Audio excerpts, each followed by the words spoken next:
The body was found in the basement of a house in South Boston. Not just found, discovered, years after the fact, buried in the dirt floor beneath concrete, teeth removed, fingertips destroyed. Everything that could identify her had been taken away. Everything that made her human had been erased. But they knew who she was. Her name was Deborah Hussey, 26 years old. She had disappeared in January of 1985, vanished without explanation, without goodbye, without trace. What the investigators did not know then, what they could not have imagined, was how she arrived at that house. Who brought her there? Who held her down? Who silenced her forever? She trusted the men who killed her. One of them had watched her grow up, had been part of her family, had smiled at her across dinner tables, had known her since she was a child. That man lured her to the house on the promise of a conversation, a simple talk, nothing more. She believed him. When she walked down those basement stairs, another man was waiting, a man with pale blue eyes and silver hair, a man the neighborhood feared but never named aloud. He came from behind. No warning, no chance to scream. His hands closed around her throat and her world ended in the dark.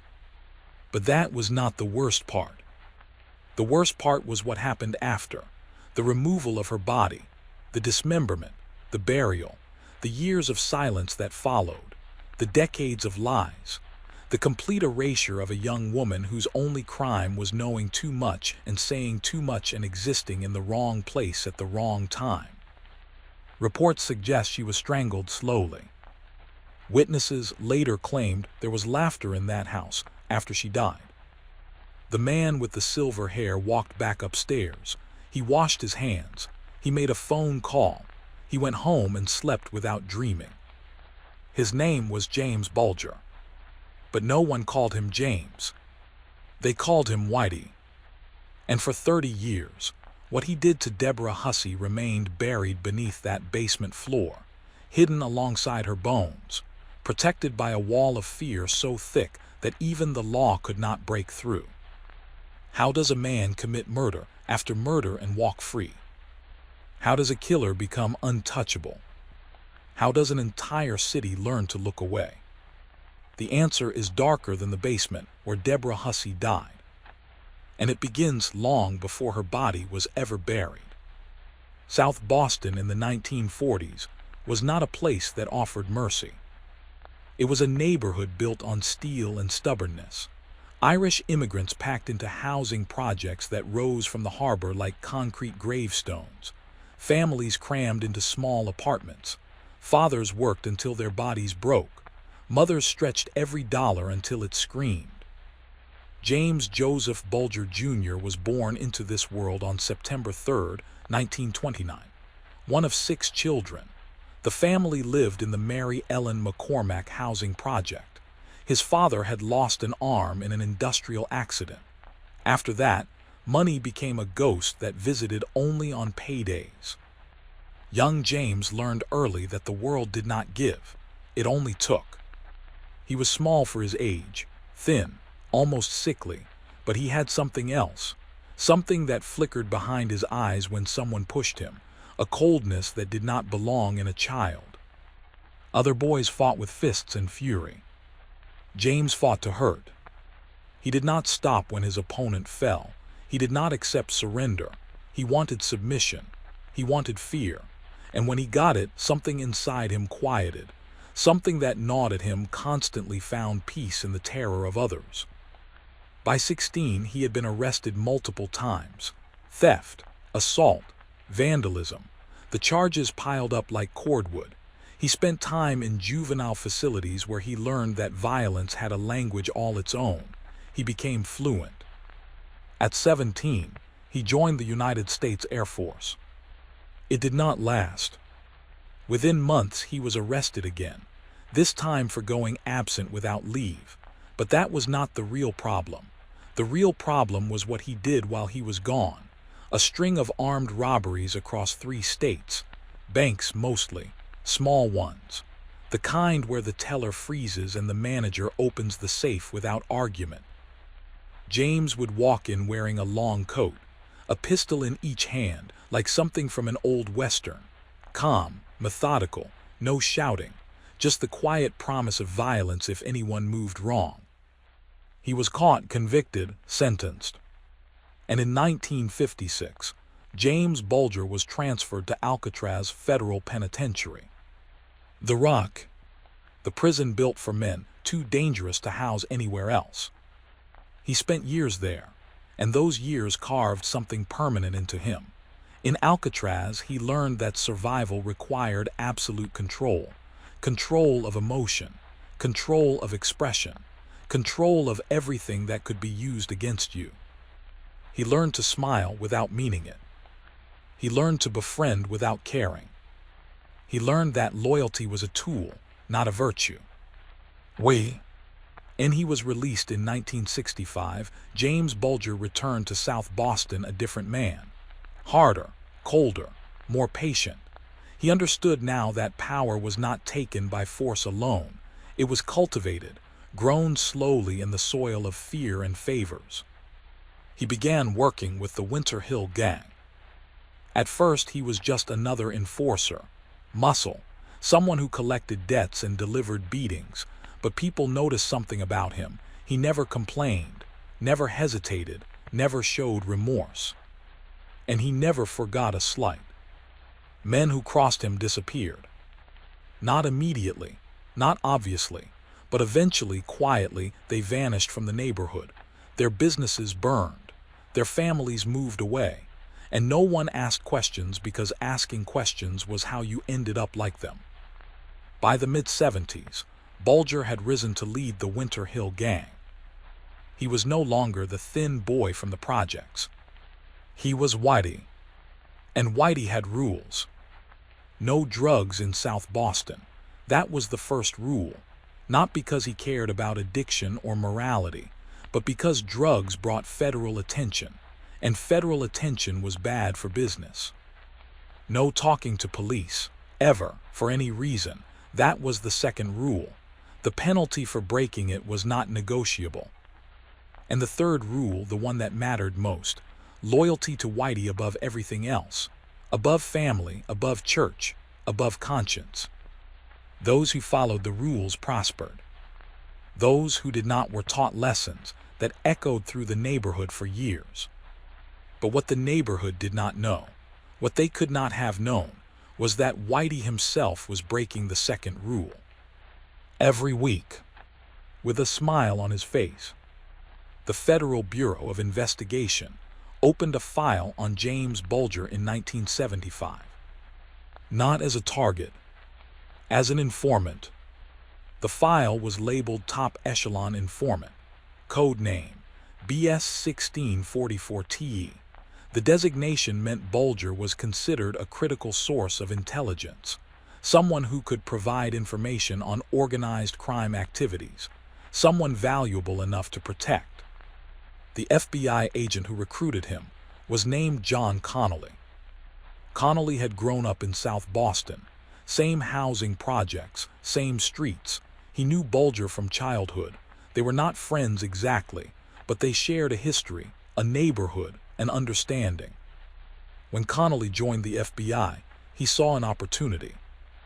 He approached Bulger with a proposal: share information about rival gangs, about the Italian mafia families operating in Boston. In return, Bulger would receive protection, advanced warning of investigations, immunity from prosecution. It was a deal made in shadows. And it worked. For 16 years, Whitey Bulger operated as both crime boss and government informant. He fed the FBI intelligence about his competitors, the Patriarcha crime family, the Anguillo brothers, names, meeting locations, shipment schedules. The FBI used this information to dismantle rival organizations. And every time they arrested another mobster, Whitey's empire grew larger. But the arrangement was not one-sided. John Connolly did not just receive information. He gave it. He told Bulger when investigations were coming. He told him when wiretaps were installed. He told him when other informants were cooperating with law enforcement. and when he told him that people died. In 1981, a man named Brian Halloran approached the FBI. Halloran was a criminal himself, a member of the Boston underworld, but he had information about a murder.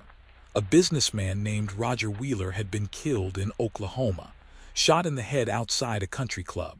Halloran knew who ordered it. Whitey Bulger. Halloran sat in a federal office and gave a statement. Names, dates, details, everything the FBI needed to build a case.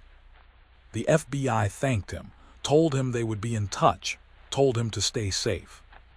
Then John Connolly walked out of that building and made a phone call. 6 weeks later, on May 11, 1982, Brian Halloran left a restaurant in South Boston. A friend named Michael Donahue offered to drive him home. Halloran climbed into the passenger seat of Donahue's blue sedan. They pulled away from the curb. A car followed them. Witnesses later claimed the second car pulled alongside Donahue's vehicle at a red light. The driver's window rolled down. A man with silver hair appeared holding a machine gun. He opened fire. 22 rounds in less than 10 seconds. The windshield exploded. The car doors shredded. Brian Halloran was hit multiple times in the head and chest. He died instantly. Michael Donahue, who had simply offered a friend a ride, was struck in the skull. He slumped over the steering wheel. The car rolled forward and struck a parked vehicle. Both men were dead before police arrived. The shooter drove away slowly, calmly. No one stopped him. Later, forensic investigators found the abandoned car several blocks away. Burned. Every surface wiped. Clean, no fingerprints, no evidence. The case went unsolved because the FBI already knew who did it. And they did nothing. John Connolly wrote a report stating that Bulger could not have been involved, that he had an alibi, that other suspects should be investigated. The lie was filed away, and Whitey went back to work. But Halloran was not the only one. In November of 1984, a man named John McIntyre made a mistake. McIntyre was a fisherman from Quincy, Massachusetts. He worked on a boat called the Valhalla. That autumn, the Valhalla had been used to smuggle weapons to Ireland. Guns intended for the Irish Republican Army. Bulger had organized the shipment. McIntyre was part of the crew. But the Coast Guard intercepted another shipment. McIntyre was questioned, and he broke. He told investigators everything: the Valhalla, the weapons, Bulger's involvement. Once again, the FBI thanked him. Once again, John Connolly made a phone call. McIntyre disappeared 3 days later. His family filed a missing person report. Police searched. Investigators followed leads that went nowhere. For years, his mother held vigils. She lit candles. She prayed for his return. She did not know that her son had been taken to a basement in South Boston, the same basement where Deborah Hussey would die months later. Witnesses who later cooperated with authorities described what happened. McIntyre was chained to a chair.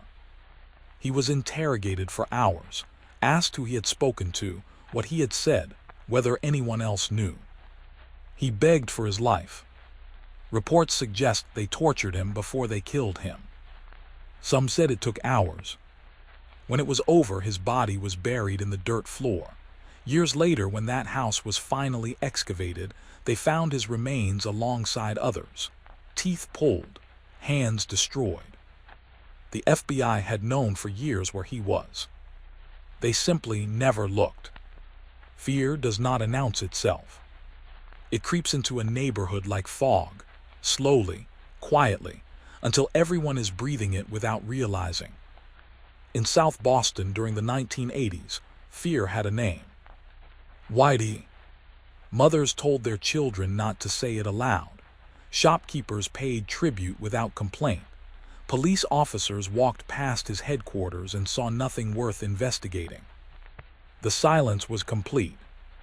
If you saw something, you forgot it. If you heard something, you buried it. If you knew something, you took it to your grave. Because speaking meant dying. And dying meant your family suffered too. Bulger cultivated this atmosphere with surgical precision. He did not need to kill often. He simply needed to kill memorably, publicly enough that stories spread, quietly enough that evidence disappeared. He would sit in a bar called Triple O's Lounge, his headquarters, an office upstairs, associates coming and going all hours, money changing hands, envelopes thick with cash. People in the neighborhood knew what that building represented. They walked past it without making eye contact. One man recalled years later what it was like growing up near that bar. He said his father told him never to go inside, never to approach the men who stood outside smoking cigarettes, never to ask questions. When he asked why, his father looked at him for a long moment before answering. Because some people are not meant to be known. That was the power Whitey held. He was not a criminal in the traditional sense. He was an absence, a space in the neighborhood where normal rules did not apply, where justice could not enter, where even curiosity was dangerous. And the FBI protected that space. They protected it because Bulger gave them what they wanted: arrests, convictions, headlines about dismantled crime families. The cost of those headlines was measured in bodies buried in basements, in women strangled in the dark, in men tortured until they confessed sins they did not commit. But the FBI did not count those costs. Not publicly. Not until it was too late. In December of 1994, John Connolly walked into a restaurant in South Boston. He found Bulger sitting in a corner booth, alone. Connolly sat down across from him and said 5 words that changed everything. "They are coming for you." A federal indictment was being prepared, racketeering charges, murder, extortion, decades of crimes finally compiled into a single prosecution. The case was strong, overwhelming, built on years of evidence and testimony from former associates who had finally agreed to cooperate. The indictment would be unsealed within days. Whitey had hours, not weeks. He stood up from that table without finishing his drink. He walked out of the restaurant, climbed into a car, and disappeared. For 16 years, he was gone. The FBI launched one of the most extensive manhunts in American history. Agents followed leads across the country. Sightings reported in Chicago, New York, Wyoming. Every tip investigated, every rumor chased. But Whitey was always one step ahead. Because he knew how the FBI thought. He knew their procedures, their patterns. He had spent years learning their methods from the inside. And he used that knowledge to vanish. His companion was a woman named Catherine Gregg, his girlfriend for decades, loyal beyond reason. She abandoned her life to follow him into hiding, left her family, her home, everything she knew. Together, they moved through the shadows of America. They used fake names, paid rent in cash, avoided cameras. They lived in modest apartments in cities where no one asked questions.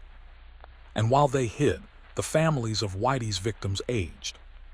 Patricia Donahue, widow of Michael Donahue, waited for justice. The mother of John McIntyre grew old still, not knowing where her son was buried. The siblings of Deborah Hussey attended memorial services for a grave that did not exist. Years became decades. And still, Whitey remained free. The FBI's most wanted list featured his photograph. A reward climbed to $2 million, one of the largest bounties ever offered. But no one came forward. Until June of 2011. The Princess Eugenia apartment complex in Santa Monica, California, was not remarkable. 3 stories, peeling paint, modest units rented mostly to elderly tenants, the kind of building where neighbors kept to themselves, where packages sat in the hallway unclaimed for days. Unit 303 was home to an older couple, Charles and Carol Gasco. They had lived there for 15 years. Quiet, polite. They paid rent on time, never complained, never caused trouble. The kind of tenants property managers forget exist. Charles was white-haired and fit for his age. He walked to the Santa Monica Pier most mornings, fed stray cats, chatted with other retirees. Carol rarely left the apartment. Neighbors assumed she was sick, or shy, or both. No one suspected the truth. On June 22, 2011, FBI agents surrounded the Princess Eugenia. They had received a tip from a neighbor who recognized Catherine Gregg from a television broadcast. A new media campaign had focused on her rather than Bulger, showing her photograph, asking anyone who recognized her to call. Someone did. When agents knocked on the door of Unit 303, Charles Gasco answered. He showed no surprise, no fear, no emotion at all. He simply stepped aside and let them in. Inside the apartment, agents found $822,000 in cash, taped inside the walls, hidden in the ceiling, stacked in closets, more than 30 firearms, knives, false identification documents, a lifetime of escape plans rendered useless in a single moment.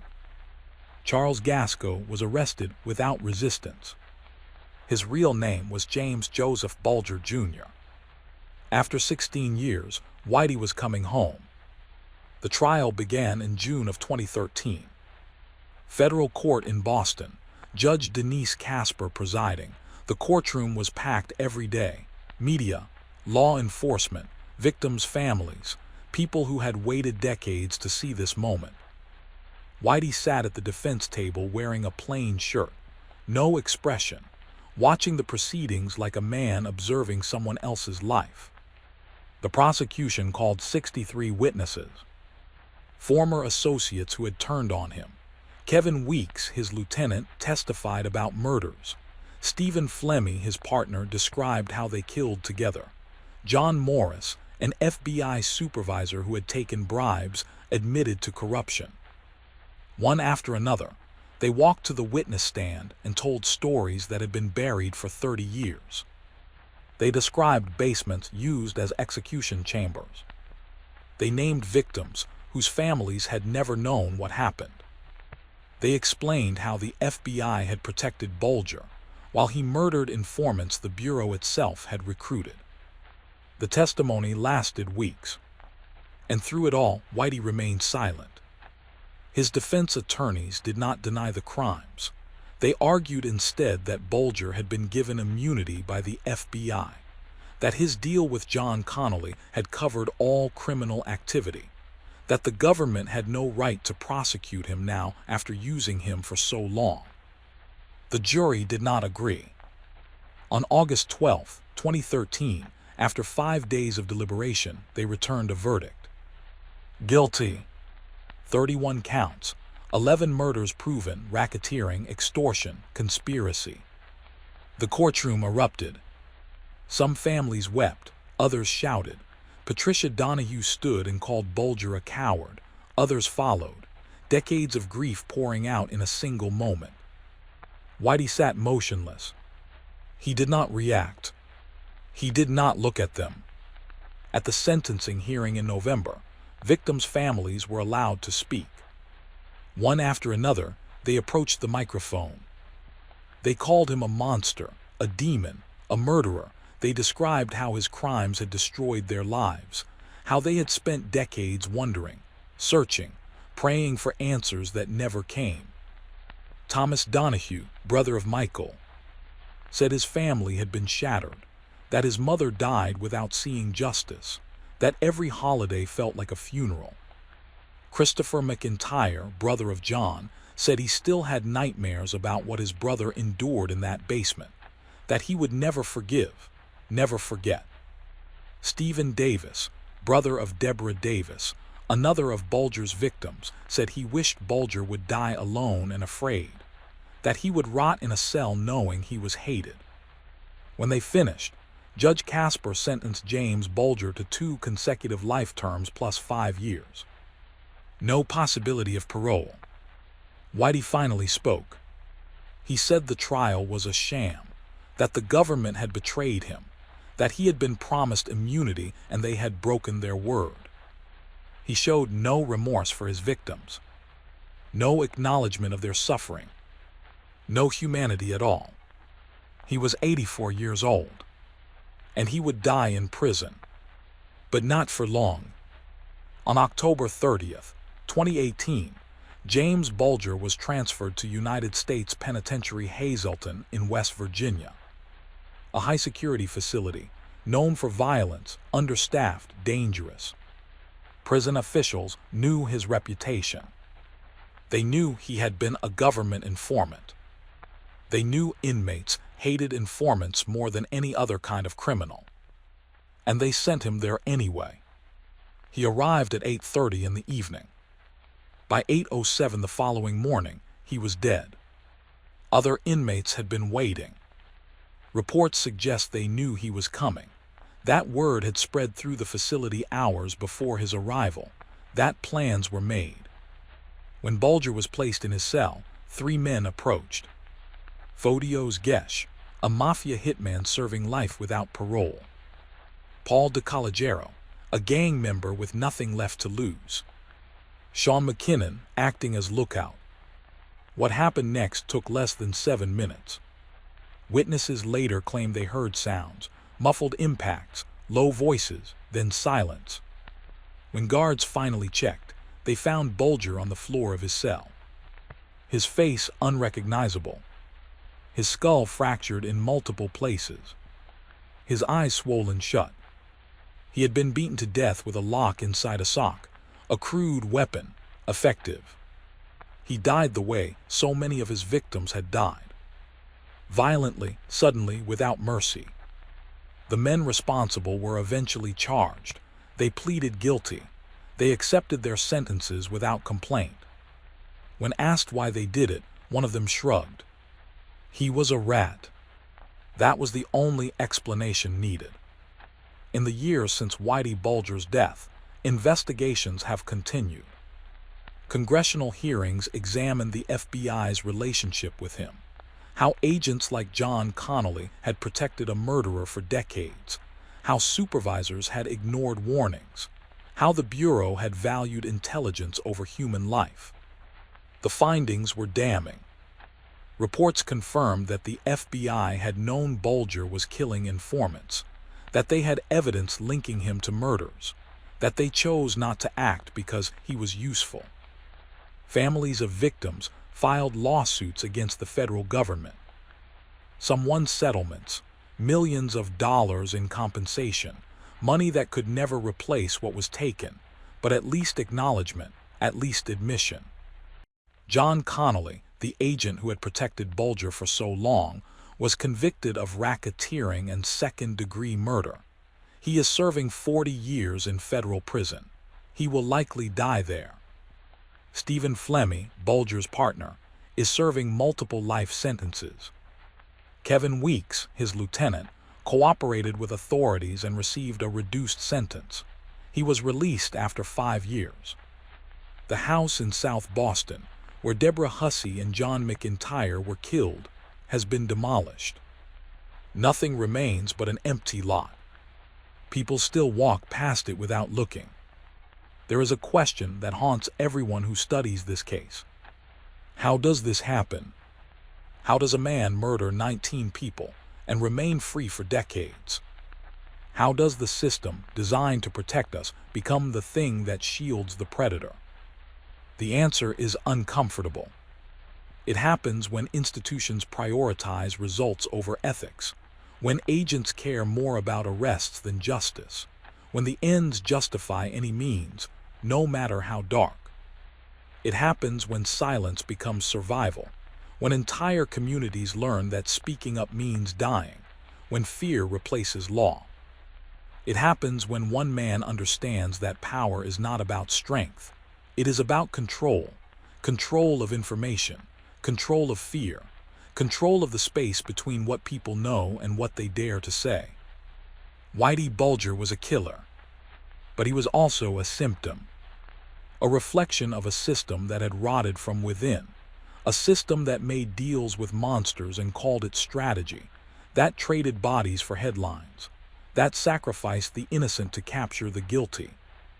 And in the end, when they finally brought him to trial, when they finally exposed what he had done, the question remained.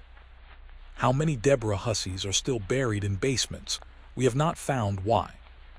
And how many John McIntyres were tortured in rooms we do not know about? How many Michael Donahues died simply because they were in the wrong place with the wrong person? We do not know. We may never know. Because some secrets die with the men who keep them. And Whitey took his to the grave. But the families remember. They remember the empty chairs at dinner tables. They remember the birthdays that pass without celebration. They remember the weight of not knowing, which is somehow heavier than the weight of knowing. And they remember that justice, when it finally came too late. Decades too late. A lifetime too late. Whitey Bulger died at age 89. He lived longer than every single one of his victims. He saw more sunrises, more seasons, more moments of peace. And that, more than anything else, is the cruelest truth of all. That evil does not always lose. Sometimes it just runs out of time.